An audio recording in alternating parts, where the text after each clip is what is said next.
This is part 2 of The Lover of Me. In the last video, I forgot to mention that The Lover of Me is a fan game based off the Sonic comic The Murder of Me, which is a really good fan comic, which I am a huge fan of. Okay, let's continue. See, I told you, not a soul in sight. Your friend whips his head around nervously, hoping to find some sign of life, only to be met with difficult buildings and silence. Yeah, it's like a ghost town here. I wish we brought something more than snacks now. Are you sure you want to stay here, dude? I feel like we're being watched. No, it's fine. Let's just look around and leave before it gets too dark, okay? But it's sunset. And night comes after sunset. Is it my imagination, or do I hear something too? It's just a building settling. We're fine. A building? Oh, there are lights in that building. Intentionally, you were pulling at straws to make your mute friend feel better. But there really are lights in that building. I was peeking through the boarded windows. Hold on. No, those don't look like lights. Wait a minute. Do you see that? They look like orbs. Yeah, that's freaky. The tension in the air builds up as the orbs you both just saw and thought were lights, with how bright they were, vanished. You remembered a sentence from the book. Cyan eyes created by a fallen god set out to make the world perfect. That sends chills down your spine. Perhaps we should keep walking. Heh, yeah. Best not to disturb the spirits in the buildings. You try to sound as courageous as you can, yet you feel as if you're being watched as you both walk down the road. Hey, that wasn't you, was it? Oh, you speak with your hands, but in the end, you're all still just clueless mortals who are trespassing, no less. So what do you expect us to do about trespassers? This is what we do to trespassers. Silence filled the ghost town as you went wide-eyed at your friend. Pure shock coursing through your veins at what you just saw. He, 83. This gloomy monster just fatally injured your friend? You remembered what he had said to you just yesterday. People there, one moment and the next gone. Wolfblade 83, no! You reach out for your friend as his body collapses to the ground, staining the dirt road. Falling to your knees, you desperately try to shake him awake. He may have been mute, but he's practically the only voice of reason out of the both of you. Oh, and your best friend, that too. Look at you, so worried about your dead friend, when you should be worried about yourself. Before you can even check his pulse, the canine light beast speaks up once more. Now, the only thing left to ask is, what to do with you? You stand there questioning just what kind of cryptid this thing is. My poor, sweet, delusional morsel. You stand up staring into this creature's emotionless, glowing cyan eyes. Stunned, stupid, and confused, you try to correct the murderous hyena. Don't you mean mortal? Did I stutter? Might I show you the same treatment as I have with your friend? What could you possibly do? What makes you think you can just murder my friend like this? Despite your shouting, the creature doesn't change his expression. Just what kind of monster are you? Monster? Oh, no. I am no monster. The beast's voice is soft, jagged teeth showing as though cyanide burn. I am soulless. Panic begins to settle in your chest. The beast, this furry, multi-eyed, deviant hellspawn, now had his eyes on you. Your heart begins to race as you try to think about something. Anything. Well, the thing about control, I'm going to use that. Wait, you know about these creatures, or its features at least. It was on the Legend Crackers show on the Egg Network. These guys have been popping up everywhere. So now you can talk your way out of this. Dang, who did these guys follow again? I just came here to praise our Lord of Control.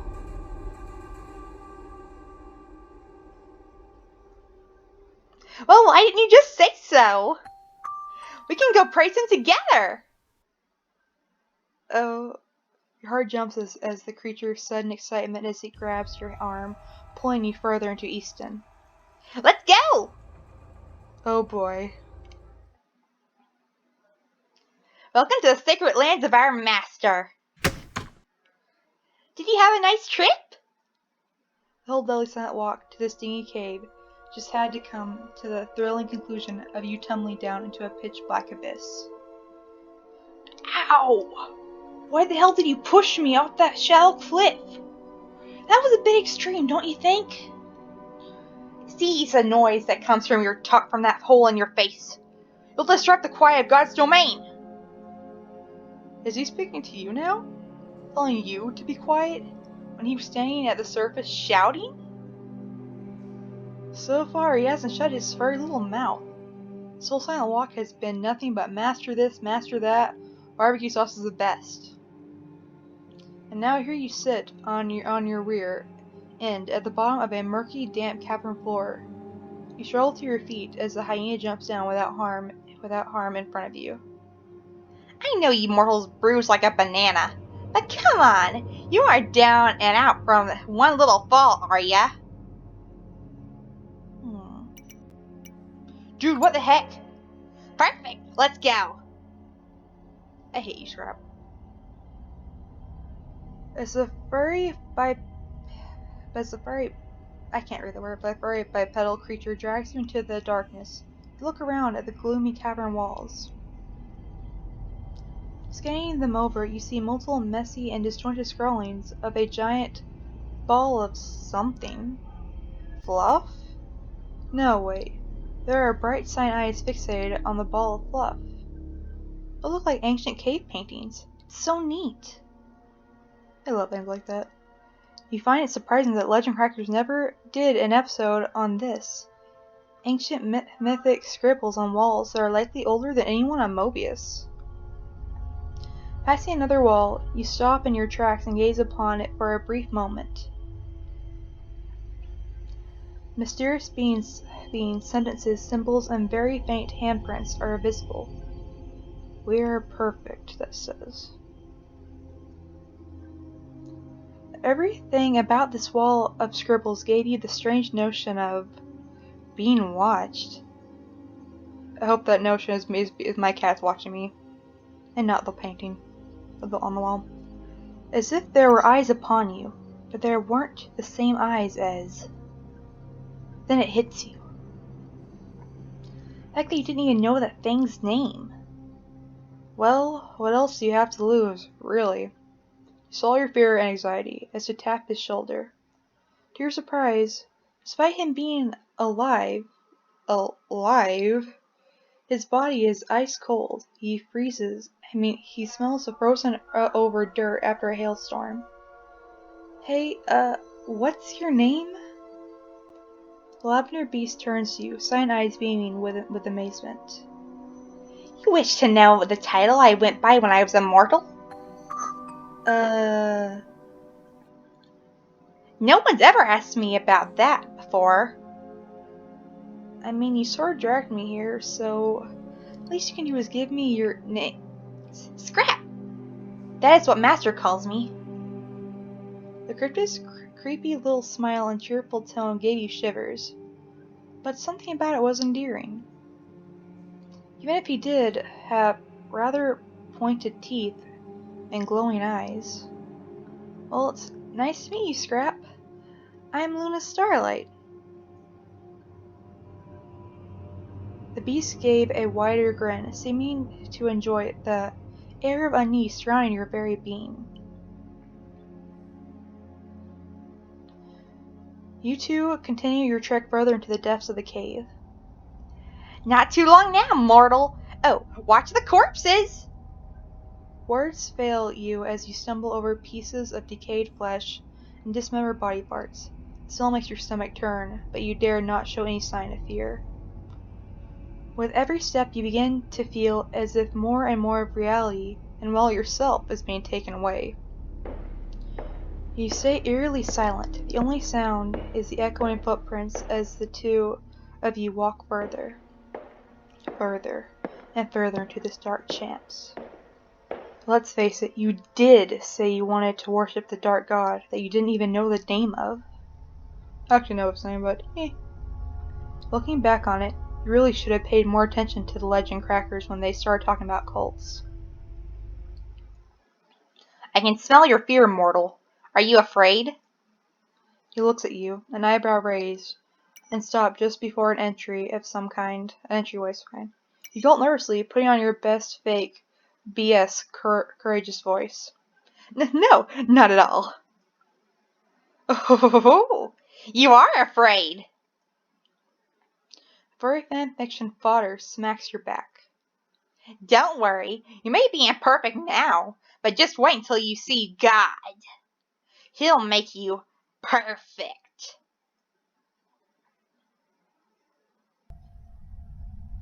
Now that you are here, within inches away from entering my lord's throne room, the unsettling hyena steps in front of you, his glowing cyan eyes staring at you. You try your best to hide your sweat as his cyan eyes burn your very soul. Mortals usually never see Master until I deem them worthy. So let me see if you are worthy of being in the same room as God. Master would more than likely ask you on the spot if you didn't even know who he is after all. You hear him snicker from his comment. Ah, so a little game, You more like those pointless things, yes? All eyes are on you. It's time to play a game of trivia. Your life is on the line. People that actually don't know the comic usually rage on this part. Or if they have read the comic, that is. If only Legend Crackers taught you how to get out of life or death situations. This will be fun! Xylo. Hush now, Creighton! Not so close to God's throne room. If you address Master by name, he will ask you. Now, since it seems you actually do know what God you will be addressing, tell me, what is the Master the God of? Well, he's originally the god of control, but he's god of everything now. Ah, interesting. But has God always been the embodiment of everything and nothing? The real answer is no, but yes. Of course, God has always been everything and nothing. Even a newborn can see that. God is everything and nothing embodied. Master can perform any task. God is perfect in all ways, and he has every right to know this, and be worshipped as such. Since you seem to have somehow survived this long, let's throw in something very tricky. Do you believe that God murdered his brothers out of defense? No. For betrayal. Of course he was betrayed. That was good for nothing. Now, to your last 3 questions. What is the color of Master's energy controller? Aqua. Ah, yes. Yes, you truly do know Master. Almost as much as I know him. I would have also accepted cyan, but since you want to be fancy... If I said light cyan, you would have killed me. Not that I am jealous or anything. Master likes overachievers, which I am very much am. I work harder than any other brain-dead zombie here. Okay. Anyway, Does our lord have quills on his back? Well, let me check. He's a hedgehog, so duh. Not too shabby. But here's the most important question. Why does Master refer to his brothers by their names? Out of respect. Wow, I honestly didn't expect anyone to get this far. So this Scrap character has you as his captor. Now you're about to meet his god. Tori pulls out a clipboard from his chest fur. I need to quickly write down that you passed my test. This paperwork shouldn't take long. Now I just need to fill out my information first. What souls recommend you? That be me, of course. I am souls number 754-569-234-590-25902. Looks like he needs to fill out information for himself first. He grows quiet as he focuses. You then realize during the silence of the 3 items he found on your bed, but he does look busy. Since I want to be nice, I'll give him the flower. Regardless, you go into your bag as he isn't looking. Grab the purple rare snapdragon flower from your bag with care. Scrap notices immediately and assumes the worst. You're looking at me nice to you at all, Scrap. I hate you. Oh, did you bring a weapon with you? I'd like to see you try to attack Master and his followers with that. A weapon? You pull out the flower in full view for Scrap, who is stunned by the gesture. No. It's nothing like that at all. You watch as the Soulless tenderly takes the flower from you, and his cheeks turn red. Why? This is purple, like me! Did you pick this just for me? You look to the side nervously. Do you like it? Like it? It's perfect, like me! And when the flower on it dies, it will turn into skeletal heads that look like the tortured souls Master consumes on the daily. How romantic! Okay. Wait, does Snapdragon do that? You don't have a cell phone with you to bother looking it up, but this terrifying creature, who did murder your friend, but the fact that he had a side to him that was not at all, well, monstrous, made you wonder. Does this follower have a heart at all? He smiles at you strangely enough, but only for a moment, before he straightens back up and looks at you in the eye. I appreciate the gesture, but I now have to file this form into my office. And you are about to meet my master. He grins widely at the idea. I suppose you have earned your worth to see God upon his throne, but understand, my way of killing you is considered mercy. Really? The moment you mess up in front of Master, well, you will see if you make such a mistake. You take a deep breath of relief. You pass the strange Solstice test with flying colors, and most of that you just guessed. But now, take a big, hard gulp at what's to come, because you're about to meet him. Souls grabs your arm and brings you forward. The cold is heightening, chilling your very blood. The soul's tiny thing extends his arm out, gesturing into the pitch-black emptiness of the entryway, his toothy smile catching the light off his eyes from one of the very minimal light sources. Looking ahead, you think you see a faint glow. A lot of faint glows, eyes, and from a distance you see it. I'm gonna stop there. I hope you enjoyed the video.